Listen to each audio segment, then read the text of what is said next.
सपनों की दुनिया में अब एक नई चमक लाएं। अपने घर की रौनक में चार चांद लगाएं। थकी हुई दीवारों में नया जोश ले आएं। इंटेलेक्स पेंट्स के संग जिंदगी में कुछ अच्छी यादों को बनाएं। पर करें 180021239494 पर। नमस्कार, मैं हूं प्रमोद और आप देखना शुरू कर चुके हैं दी सड़कनामा.com। हिसार लोकसभा क्षेत्र के फाइनल नतीजे आ चुके हैं। जी हां, हम आपको बता दें कि यहां से ये सीट है वो कांग्रेस के खाते में चली गई है। कांग्रेस प्रत्याशी जयप्रकाश जेपी हैं, वो 63,381 वोटों से चुनाव जीत गए हैं। यहां से बीजेपी के प्रत्याशी थे चौधरी रणजीत सिंह चौटाला, जो चुनाव हार चुके हैं। हम आपको बता दें कि हिसार लोकसभा सीट जो जाटलैंड कही जाती है और किसान आंदोलन का सबसे बड़ा असर सिरसा के बाद हिसार लोकसभा क्षेत्र पे भी देखने को मिला।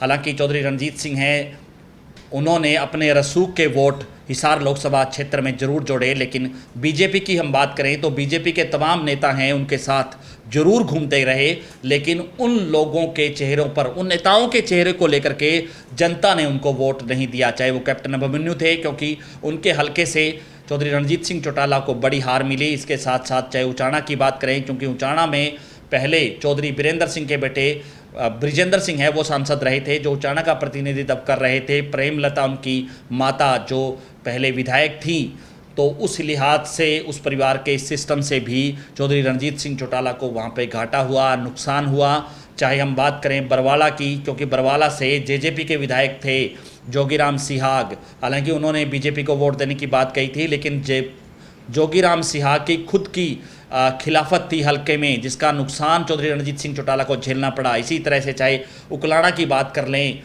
तो उन हलकों में चौधरी रणजीत सिंह चौटाला को बड़ी हार का सामना करना पड़ा। हालांकि हिसार शहर जो सीट है वहां से चौधरी रणजीत सिंह चौटाला को लीड मिली, लेकिन उतनी लीड नहीं मिली जिसका आंकलन किया जा रहा था। इसी तरह से हांसी और हम बात कर लें भवानी खेड़ा की, उम्मीद से कम वोट है वहाँ पर मिले।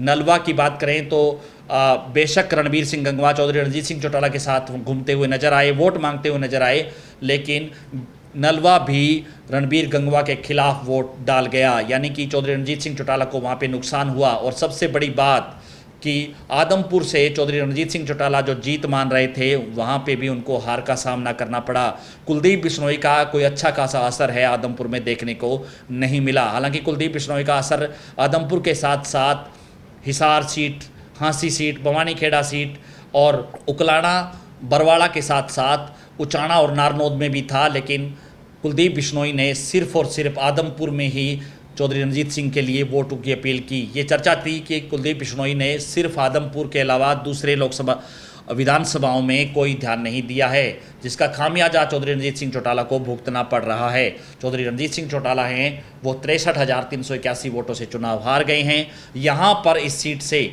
बहुजन समाज पार्टी के प्रत्याशी देशराज को 26,000 वोट मिले हैं। इसके साथ साथ जो सुनैना चौटाला जो INLD की प्रत्याशी थी, उनको सिर्फ 22,000 वोट मिले, और नैना सिंह चौटाला जो कि पूर्व डिप्टी सीएम दुष्यंत चौटाला की माता हैं, उनको भी 22,000 वोट मिले। एक को 22,303 वोट सुनैना को मिले हैं और नैना सिंह चौटाला को 22,032 वोट मिले हैं, यानी कि दोनों देरानी और जेठानियों को सिर्फ 44,000 वोटों से ही संतोष करना पड़ा। अगर इन दोनों को ज़्यादा वोट अगर और मिल जाता तो चौधरी रणजीत सिंह है चौटाला है वो शायद ये चुनाव जीत सकते थे, लेकिन चौधरी रणजीत सिंह चौटाला चुनाव हार गए हैं। इसके साथ साथ ये कहा जा रहा है कि चौधरी रणजीत सिंह चौटाला के पास हिसार में अपनी कोई बड़ी टीम नहीं थी। सिरसा के जो कार्यकर्ता है वही जो है अलग अलग विधानसभा क्षेत्रों पर जाकर के उन्होंने जो इस चुनाव को संभाला, और सीधे तौर पे जो बीजेपी के जो लोग थे, बीजेपी के जो नेता थे, उन्होंने चुनाव को संभाला, लेकिन उन लोगों की भी, उन नेताओं की भी अपने अपने हलकों में खिलाफत नजर आई, जिसको लेकर के हार का सामना चौधरी रणजीत सिंह चौटाला को करना पड़ा है। हिसार लोकसभा सीट को लेकर के ये था जो टोटल वोट हैं, यानी कि टोटल वोट इस लोकसभा सीट पर 11,74,115 जो पोल हुए थे, जिनमें से चौधरी रणजीत सिंह चौटाला को 5,07,043 वोट मिले और जयप्रकाश जेपी को 5,70,424 वोट मिले हैं। इस तरह से यहाँ ये चुनाव हैं 63,381 वोट से जयप्रकाश जेपी ने चुनाव जीत लिया। तो ज़्यादा से ज़्यादा इस वीडियो को आप शेयर जरूर कर दीजिए। आपकी भी कुछ इस वीडियो को लेकर के राय है। एक बड़ा कारण ये भी माना जा रहा है कि जो शहरी जो सीटें थी वहाँ पर वोट परसेंटेज जो है काफ़ी कम हुआ और ग्रामीण अंचल की जो सीटें थी वहाँ पर वोट परसेंटेज ज़्यादा हुआ। इसका भी नुकसान है वो भारतीय जनता पार्टी को यहाँ पर उठाना पड़ा। तो ज़्यादा से ज़्यादा इस वीडियो को आप शेयर जरूर कर दीजिए ताकि तमाम लोगों तक जानकारी पहुँचे। बहुत बहुत शुक्रिया।